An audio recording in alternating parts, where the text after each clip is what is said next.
Okay sir. இப்போ rubber பந்து சமீபத்தில ஒரு உதாரணமா சொல்லப்படுற ஒரு படம். அதிலயும் ஒரு ஒரு அரசியல் பேசப்பட்டிருக்கு.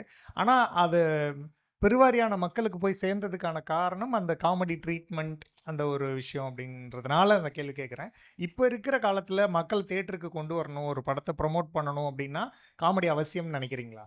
சரி, அப்படின்னு நான் சொல்ல வரல. சினிமா ஆரம்பிக்கப்பட்ட காலகட்டத்திலிருந்தே, ஒரே ஒரு விஷயம் மட்டும் தான் ஆடியன்ஸ் எதிர்பார்க்குறாங்கன்னு நான் நம்புறேன். "நீ 2 மணி நேரம் என்ன எங்கேஜிங்கா வச்சுக்க." அதுதான் அவங்க திரும்ப திரும்ப அவங்க எதிர்பார்க்குற விஷயம். அந்த படத்துடைய போஸ்டர், ட்ரெய்லர்லயே அந்த படம் என்ன மாதிரியான ஜானர்ன்னு தெரிஞ்சிரும். போர் தொழில்ல யாரும் காமெடி எதிர்பார்க்கல. உள்ள வந்தாங்க, அது ஒரு த்ரில்லர் படம்னு வந்தாங்க. அத என்ஜாய் பண்ணிட்டு போனாங்க. அதே மாரி மகாராஜா படமும் அதே மாரி தான். ரொம்ப பெரிய எக்ஸாம்பிள் அப்டின்னா, அமரன் தான். அமரன் கிளைமேக்ஸ்ல அந்த மேஜர் இறந்துருவார்ன்னு தெரியும். பட் இருந்தாலும் போய் படம் பார்த்தோம். எங்கேஜிங்கா இருந்துச்சு.